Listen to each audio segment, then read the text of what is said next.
Assalamualaikum warahmatullahi wabarakatuh. Alhamdulillahirabbil alamin. Assalatu wassalamu ala Rasulillah wa ala alihi washabbihi ajmain. Amma ba'd. Alhamdulillah pada hari ini kita masih diberikan kesempatan oleh Allah Subhanahu wa taala. Masih diberikan kesehatan juga, masih diberikan kenikmatan yang begitu luar biasa sehingga masih diberikan waktu untuk memperbaiki diri kita. Semoga kesempatan yang Allah berikan kepada kita itu bisa kita gunakan sebaik-baiknya sehingga apa yang kita perbuat bisa menjadi amal ibadah, yang mana amal ibadah tersebut bisa menolong kita di yaumil akhir nanti. Juga selawat serta salam kita mohonkan kepada Allah agar selalu dilimpahkan kepada Nabi kita Nabi besar Muhammad Sallallahu Alaihi Wasallam, juga kepada para keluarganya, para sahabatnya, dan juga kepada orang-orang yang mengikuti sunnahnya hingga hari akhir nanti. Para jamaah yang insya Allah dimuliakan Allah Subhanahu wa taala, perlu kita ketahui ketika seorang anak kecil menginginkan sesuatu dan dia peroleh dengan cara yang salah.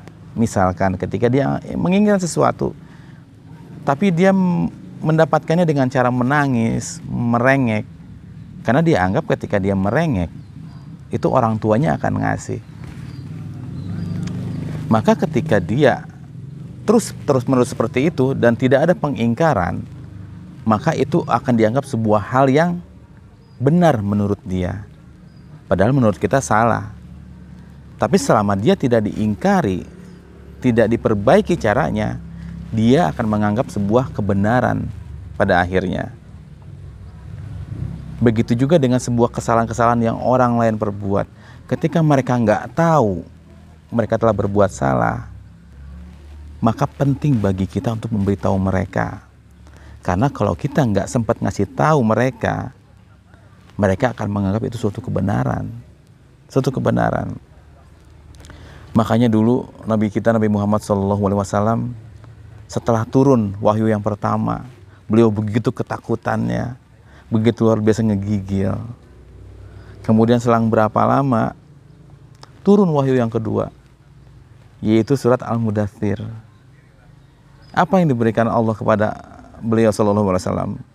Bukan disuruh sholat, bukan disuruh melakukan hal apapun, tapi disuruh dakwah. Kasih tahu orang-orang di sekitar. Karena pada saat itu kaum Quraisy itu merasa menyembah patung itu adalah suatu hal yang benar, karena nggak ada yang mengingkari mereka. Udah terlalu luar biasa melenceng, pada akhirnya Nabi Muhammad SAW diberikan wahyu, ya ayyuhal muddaththir, qum fa'anzir, bangun, berilah peringatan kepada mereka orang-orang. Wa rabbaka fakabbir, dan agungkanlah nama Tuhanmu.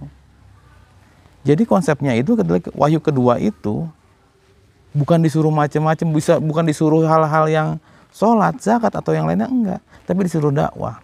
Karena begitu pentingnya mendakwah ini. Orang itu akan terus-menerus melakukan kesalahan karena mereka nggak ada yang ngasih tahu. Orang-orang di pinggir jalan sana mereka nggak akan pernah tahu kalau mereka salah. Ketika azan mereka nggak sholat, mereka merasa ketika nggak sholat mereka nggak dapat apa-apa, ya udah masih seperti ini aja. Maka itulah kewajiban kita sesama umat muslim, saling mengingatkan satu sama lain. Kita harus tahu bahwa apa yang mereka lakukan, kesalahan-kesalahan yang mereka lakukan, kita bisa kena dampaknya.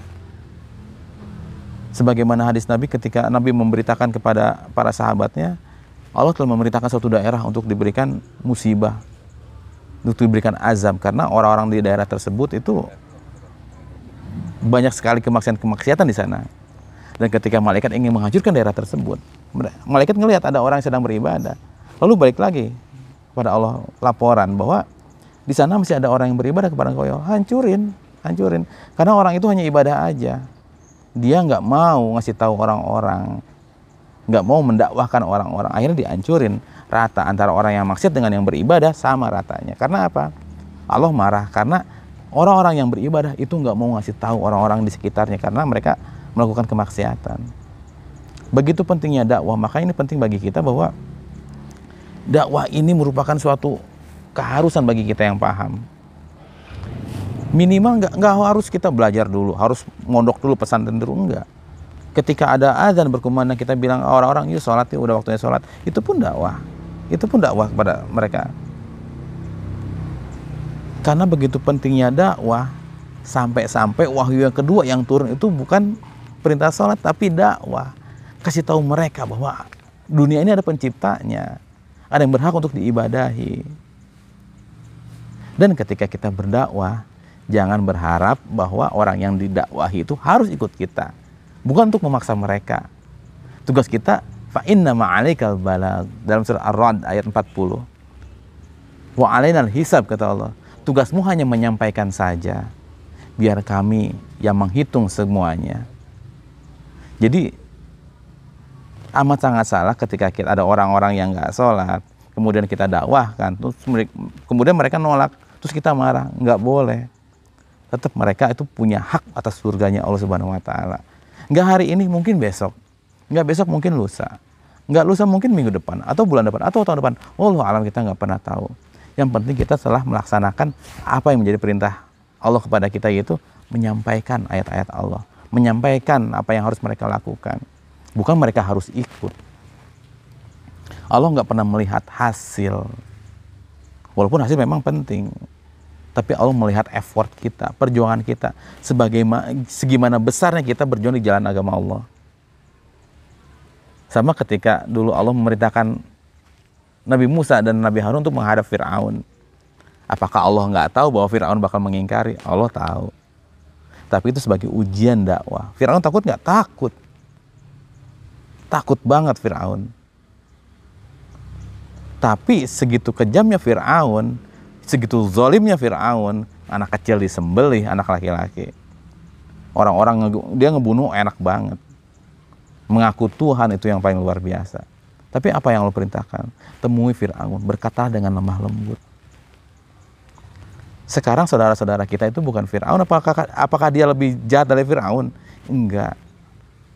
Apakah saudara kita tukang bunuh? Enggak. Jadi, apapun kesalahan saudara kita perbuat, sejahat apapun dia, saya yakin dia nggak pernah lebih jahat dari Fir'aun. Maka untuk menemui seorang Fir'aun aja Allah memerintahkan Nabi Musa untuk berkata dengan lemah lembut, apalagi kita ketemu saudara kita yang mereka nggak sholat, mereka di pinggir jalan, mereka lupa. Mungkin mereka anggap itu benar karena mereka nggak ada yang ngasih tahu. Dan ini tugas kita semua para jamaah. Dan jangan pernah lelah untuk berdakwah. Jangan pernah mengharap dia untuk ikut, untuk bisa berhasil kita ngajak dia untuk sholat. Jangan. Allah cuma pengen lihat effortnya kita, pengen lihat usahanya kita. Karena hasil itu nomor sekian, tapi mau nggak kita nurut, itu yang paling penting. Karena pengingkaran seperti itu sama dengan sifatnya syaitan. Sama ketika syaitan itu diperintahkan untuk sujud kepada Adam, para malaikat sujud kepada Adam. Ketika syaitan diperintahkan, mereka nggak mau. Saya lebih baik dari dia ya Allah. Kata Allah, apa kamu nggak mau sujud kepada dia? Sementara dia dibuat oleh kedua tanganku. Dan Allah yang memerintahkan langsung kepada syaitan, tapi mengingkari. Nah inilah, jangan sampai kita menjadi orang-orang yang ingkar ketika kita diperintahkan untuk dakwah. Ada saudara-saudara kita yang nggak sholat, tapi kita diemin aja. Terus kemudian kita lihat di jalan, ketika kita mau ke masjid, tapi orang-orang di jalan itu nggak pernah kita ajak. Jangan sampai orang itu akan nuntut kita di akhirat. Jangan sampai itu menjadi tuntutan-tuntutan kita ketika kita udah ditakdirkan masuk surga, tiba-tiba ada satu orang yang komplain bahwa saya pernah ketemu dia tapi saya nggak pernah diajak sholat sama dia. Ingat, dakwah itu penting. Saking pentingnya ini menjadi wahyu yang kedua yang turun.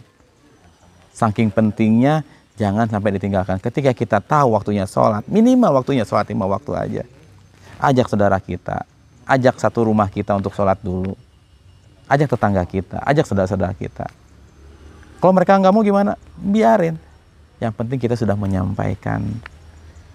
Maka dari itu jangan pernah lelah untuk berdakwah, jangan pernah lelah untuk menyampaikan. Allah nggak akan pernah lihat hasil kita, tapi Allah lihat effortnya kita. Dan semoga effort itulah yang akan menyelamatkan kita di akhirat nanti. Itu aja yang bisa disampaikan. Kurang lebihnya mohon maaf. Wabillahi taufiq wal hidayah. Wassalamualaikum warahmatullahi wabarakatuh.